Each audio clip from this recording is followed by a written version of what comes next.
Hello, everyone. We are talking about ankle sprains today. I'm Dr. Brown. I'm Dr. Miley Bejakas. I'm Kristen. And we're three clinicians at Physical Therapy San Pedro. So today we're going to talk about why you keep spraining your ankle. I don't know why. It happens, right, Dr. Bay? People just tell us, I keep spraining my ankle. I don't know why. It's chronically being sprained. But we believe that you can avoid spraining your ankle if you're not someone who had a collision or you had a mechanism of injury where you tweaked your ankle, you fell on it, you were collided into in a sport or fell down from going up from a leap in ballet or something like that. We believe that you can keep your ankles strong and healthy and avoid spraining them. So today we're going to talk about it. We're just going to lay it all out there, open it up. And we're going to start with Dr. Bay telling us a little bit about what an ankle sprain is and how it occurs. Thank you. Yeah. Unfortunately, I'm very familiar with this as I am a chronic ankle sprainer and always fighting to no longer sprain my ankles. So I will tell you a little bit about what's going on in the foot and ankle. In our leg, if you find your own leg, we have two lower leg bones.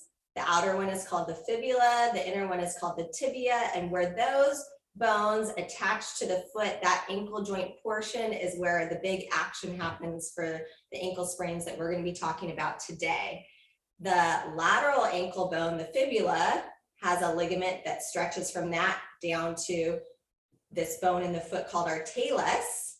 So when we are playing or going through life and our foot is caught potentially in a downwards, which we call plantar flexion, and then our ankle is bowing out to the side, which means our heel is coming in, which also means inversion. So when we are plantar flexed and inverted is a common mechanism of injury for the ankle sprain, the most common that we see. It's not the only one, but that's the most common.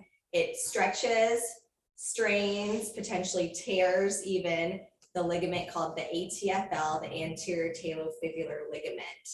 So when we step into a hole, like we were talking about, someone rolls over us, or maybe you're just changing direction, starting and stopping, and your ankle gives way, that kind of rolling mechanism, the inversion sprain is damage to potentially this ATFL ligament, the surrounding joints and muscle tissues, and even in severe cases, sometimes a fracture may develop, usually on our fibular bone at the base there. Yeah. So that's a little bit about how you sprain your ankle, what commonly happens, what we commonly see. That ATFL is the most common, and inversion sprain is the most common one we see. But there are other ankle sprains. We just wanted to kind of just highlight that common one. There are medial ankle sprains, there are double ankle sprains. There's some smaller high ankle sprains and smaller ankle sprains as well. So, but the reality is we believe that there's several reasons why an ankle sprain can happen. And for me, I'm going to talk about two of the first ones that I think are culprits and problems. So the first one is, a weak foot. And the second one is lack of flexibility. So when your foot is weak, if it's not strong, if you have trouble pushing off on your ankle, if you have trouble going up on your toes and really being stable, that is something that will, often tells us that your foot is weak. Okay, so we test your foot with manual muscle testing, and we can physically kind of see and feel how your foot feels. So that's one indication, but oftentimes it's really about watching you move and getting you up on your toes, watching how you move laterally or forward. We can kind of see that your ankle is not stable and strong. And when your ankle is not stable and strong, you're really at high risk for spraining your ankle.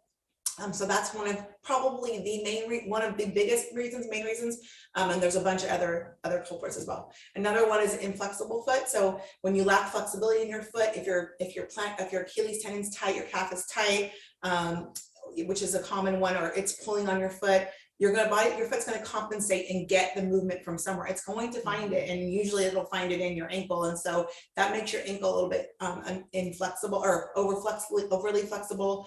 Your ligaments stretched out, and that puts you at risk also for an ankle sprain. So you want to have a strong foot and a flexible foot. Those are two of the reasons that are common. Dr. Bay, can you go over a couple more for us? Yeah, definitely. I'm going to tap into the body's awareness in the ankle region and also the posture of that region. So all of us are born with these receptors inside our joints and ligaments called proprioceptors. And what those receptors do is they take input from the body and the forces coming up from the ground, and they make choices about how our body should move. It gives our brain a lot of feedback. So these proprioceptors play big roles when we're on unstable surfaces, when we need to start or stop quickly or change directions.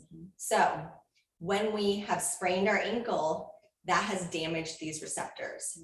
So if you have not retrained them, you are definitely at risk to sprain again. That was probably my biggest fallback. I never had an ankle sprain so bad that I ever felt the need to go to physical therapy because I wasn't in pain after them. I rolled and maybe sore for a day, and then I just carried on my way. But all these changes had happened, and the biggest was in my proprioception. So for myself nowadays, I try to make sure I'm constantly using different services to train my balance, and that has made a big reduction in how frequently I roll now. So that's been a big win for me. And some people are just like have poor awareness naturally too, right? Like some people don't have like that natural foot awareness of where their foot is in space, and that makes them sprain their ankle too, right? So a big culprit is like not being able to, you're like you said, you sprained your ankle and you didn't retrain it, but the other part is some people just naturally, they sprain it because of their poor awareness, right? So so later on, Kristen's going to touch on the shoe wear, but in dance, we're really lucky. We point and stretch our foot in every direction because it's a further elongation of our lines that we use, right? But I get a lot of patients that hadn't even moved their toes before. So all of this relates back into that body awareness and being able to take in feedback from our environment and react to it quickly. It's not that you can't react, but you can't react quick enough when the proprioceptors are damaged to be able to recover and not have that full roll happen. Yeah, and you touched on flexibility, or you touched on the foot movement, and earlier I talked about flexibility, and toe flexibility is like one of those big things that we're seeing. People do not have good toe movement, the ability to open their feet. And so that's something we're really trying to press into and get our clients to really be able to have more mobility in their feet, which also puts them less at risk, of course, spraining as well. Definitely. Now, the second one after those proprioceptions or your body awareness is the posture of your foot. So I'm a big believer of how we live is how we play. So for example, we know that if we hunch a lot and our back is rounded a lot, that might affect our neck because our head's forward. It might affect our shoulders. It might affect our spine. But that same principle works towards our feet. So look down at how you're sitting right now. Is your foot flat or is it tucked in some weird spot? We've all encountered those people who sit on their feet in the chair. I notice often in the car, my ankles are bowed out to the side. I'm like, no, correct it, right? So I am consciously trying to undo living in that inverted posture with my feet in hopes that living in a neutral position is going to say that now when I go back to dance, when I go to run, when I go to hike, when I go do yoga, that my ankles can be ready in the ideal alignment, right? If it's used to always being inverted, that's where it's going to want to go. Yeah, absolutely. Right? Absolutely. And so Kristen's going to talk on two other big culprits, arch alignment and footwear. So Kristen, talk to us about those two. So your arch alignment, your arches, first of all, are the muscles that are within your foot, on the underside of your foot. And you can be born with high or low arches, and that's okay, but you need to learn how to work with your high or low arches. So if you have a higher arch, then your foot is going to be more stiff, less flexible. So you need to incorporate more mobility, flexibility type movements to your foot and a lower leg. And then if you have low arches, I like to think about it like your core of your body.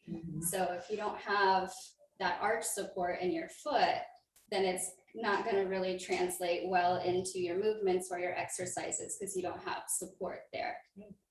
So it's always good to keep your arches strengthened and activated in order to get the most out of your exercises. Yeah, absolutely. Yeah. And footwear, what should they be doing with their footwear? So Should they be wearing like high heels and tight shoes all the time? No. Yes. Girls, you want to look cute. I know you want to look cute, but hey, you cannot wear those all day, every day. Really quick. So I worked retail for a long time and I had to wear high heels every day. One day I woke up and I could not move Oh my gosh. my whole body. And it Oh, was wow. because I just had like a flare up of my tendon, Oh, my wow. foot, back of my heel from high heels consecutively. Mm. So I try to wear the biggest toe box in my shoe as possible. It's funny because when we're born, our toes are so splayed Yeah. and wide, Mhm. wider than the balls of our feet. Yeah. And then we just kind of ruin that as we Mhm. grow. As we go in shoes. As we grow in shoes, yes. Yeah. So for me right now, I have my right side of my foot, my toes are nice and splayed, and I can make sure that I do that with whatever shoes that I buy. But then my left side are a little stuck together, so you can tell which side is my dominant foot and which leg I'm stronger on just by how my toes present. But always try to have a big shoe box, which means it's wider in the toe area than it is in the midfoot area. They're hard to find, but it's definitely worth it for your health. Absolutely. And I'm going to quickly touch on taping really quickly so we can move on, but I'm a stickler with taping, KT taping, or not KT taping, but just hard ankle taping. And I think that for a long time, we taped ankles to make them more stable. We were taught to tape our ankles. That's going to make our ankles less likely to sprain. But when the reality we saw from that, a lot of ankle spraining happening because the foot never really gets strong itself and learns how to develop the proprioception, have the flexibility, develop the strength when it's all taped up. So don't tape, don't hard tape your feet. Sometimes you need some supportive taping. We do KT taping, we do some Lugo taping. Sometimes you need to just Things that facilitate our muscles and exactly. things to react better. Absolutely, but hard ankle taping, that is gonna put you prone, so don't do that. Yep. Dr. Pate, we got all this great information. What can we tell our listeners to do at this point? What should they do? Let's wrap it up for them. If you've had an ankle sprain and then you've noticed that you have not been able to return to your sport or activities normally, you need to think about what we've talked about today and say, do I fall into one or more of these categories? And try to emphasize that. We want you to get 100%. We don't want you to compromise and say, well, that's good enough. Yeah. I know as a chronic ankle sprainer myself, it really took me to go enough times that I'm like, hey, I have to stop and get checked, right? So that's another thing. You need to, if you're not making progress on your own, you need to reach out to us or a physical therapist that you trust and get a full screening and figure out what directions you can point yourself in for success. And then I would say regularly checking in, because these things need to be checked in on and regularly done, probably on a weekly basis, to keep you from re-spraining again. Yeah, absolutely. So that wraps up sort of our discussion on ankle sprains. We could talk about this forever, but we want to make sure that you guys have some idea of what happens, what you can do. Don't ignore it. It will keep happening. A chronic ankle sprain turns into an ankle fracture often, or a chronic tendonitis, and it limits what you do. So get some help. You can check out our blog, the full amount of all this in detail on our website, physicaltherapysanpedro.com. You can also follow us on Instagram, Facebook at Physical Therapy San Pedro, where you'll see this discussion, and you'll see more tips, more exercises, things that we can help. We're trying to help you guys do. And yeah, I think that's it. We're gonna end there. You guys have a wonderful day, and we'll see you next month. Bye.